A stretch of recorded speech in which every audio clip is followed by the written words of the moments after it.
भाई हम लोग यहाँ थे नहीं, बाहर गए हुए थे और पीछे से जो है ना प्रशासन ने मेरे पिताजी के नाम के ज़मीन को दूसरे को पर्चा काट के दे दिया। उसके बाद यहाँ से हम लोग गए DCLR के यहाँ, लेकिन यहाँ कोई भी संतोषजनक जवाब नहीं मिला। उसके बाद हम लोग न्यायालय में गए, न्यायालय से हम लोगों को स्टे ऑर्डर मिला। स्टे ऑर्डर हमारे पास ये है, लेकिन उस पर कोई संज्ञान अभी तक हुआ नहीं है और सबका रिसीविंग मेरे पास है यहाँ। जमीन जो आपका कहना है कि पर्चा काट करके आपके ज़मीन को दूसरे को आवंटित कर दिया गया, तो वो दारू का लगा दिया। वो बिंदालाल था, कोई कांटी का है, उसको दिया गया।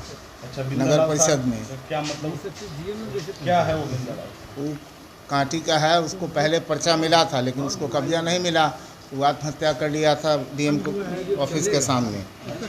लेकिन उसको मिलना चाहिए कहीं और इसी ज़मीन में से, लेकिन फिर हमारे ज़मीन में से दे दिया।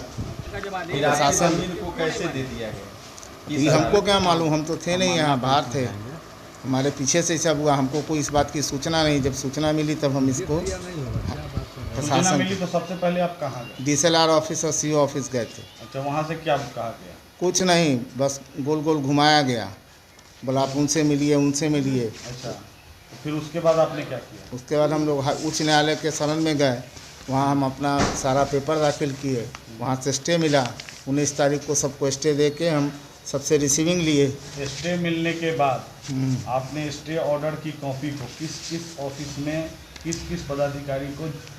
CO, DCLR, SDO और जिलाधिकारी महोदय के यहाँ रिसीव करा लिए। लेकिन अभी इस पे कोई ठोस कार्रवाई नहीं, कुछ नहीं। तो मिलने के बाद क्या कहा जाता है? कुछ नहीं, देखते हैं। और वहाँ जो ज़मीन है उस पे क्या निर्माण कार्य चल रहा है? निर्माण कार्य चल रहा है। रुका नहीं है? नहीं। तो आप क्या माने इंसाफ के लिए आप क्या? फिर हम न्यायालय के में जाएंगे और क्या करेंगे, फिर से जाएंगे वहाँ। वही हमको क्या कहना है आपका? वही हमको किसी तरह हमको तो दिलाया जाए, मेरा सही है। कागज़ पर जो न्यायालय उच्च न्यायालय आदेश देगा वो मान्य है। क्या कुछ मामला?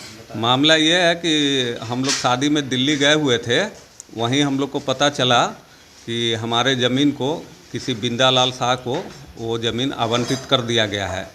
उसके बाद जब हम लोग यहाँ आए मुजफ्फरपुर, तो अपना सारा पेपर लेके CO साहब के यहाँ गए, वहाँ दिखलाए। वो बोले कि नहीं, अब ये आगे चला गया है फाइल, तो आप यहाँ से कुछ नहीं होगा। उसके बाद हम लोग DCLR के यहाँ गए, वहाँ दिखलाए, तो वो हम लोग को जवाब दिए कि आप न्यायालय के में जाइए, न्यायालय से जो भी आप लेकर आइएगा हम आपका सहयोग करेंगे। उसके बाद हम लोग इधर उधर भटके, कहीं कोई हम लोग का वो नहीं मिला, तो हम लोग पटना हाई कोर्ट चले गए। 31 जुलाई को हम लोग केस फाइल किए। उसके बाद मेरा सुनवाई चला और 19 अगस्त को माननीय उच्च न्यायालय ने स्टे ऑर्डर दिया कि ज़मीन पे जैसा है वैसा ही रहेगा, और सामने CO को और DM साहब को 4 हफ्ते का मोहलत दिया, जवाब मांगा।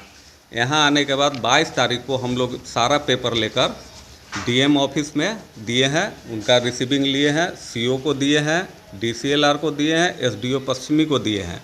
लेकिन आज तक उस पर कोई कार्रवाई नहीं हुआ, आज तक उस पर निर्माण चल रहा है।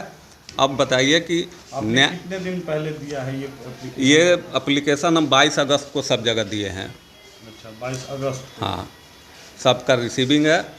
ये अनुमंडल अधिकारी है, ये आपको DM साहब का है, ये अंचलाधिकारी का है, हाँ, और ये ये SDO ऑफिस है। लेकिन अभी तक कोई ऐसा नहीं हुआ, अभी तक इसमें निर्माण कार्य चल रहा है।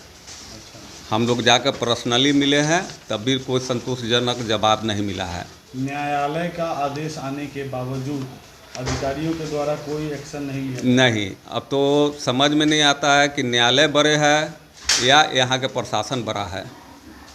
जहाँ पटना हाई कोर्ट के भी डिसीजन का यहाँ प्रशासन किसी तरह का कोई वैल्यू नहीं कर रहा है। तो जब इस तरह से कोई वैल्यू नहीं हो रही है, तो फिर आप न्यायालय से क्या उम्मीद रखते हैं? अब हम इसका न्यायालय का अपमान जो हुआ है, अब उसके खिलाफ हम जाएंगे, कंटेंट ऑफ कोर्ट में जाएंगे।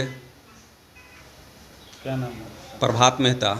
और एप्लीकेशन किन के नाम से? राकेश मेहता। राकेश मेहता कौन? मेरे बड़े भाई। तो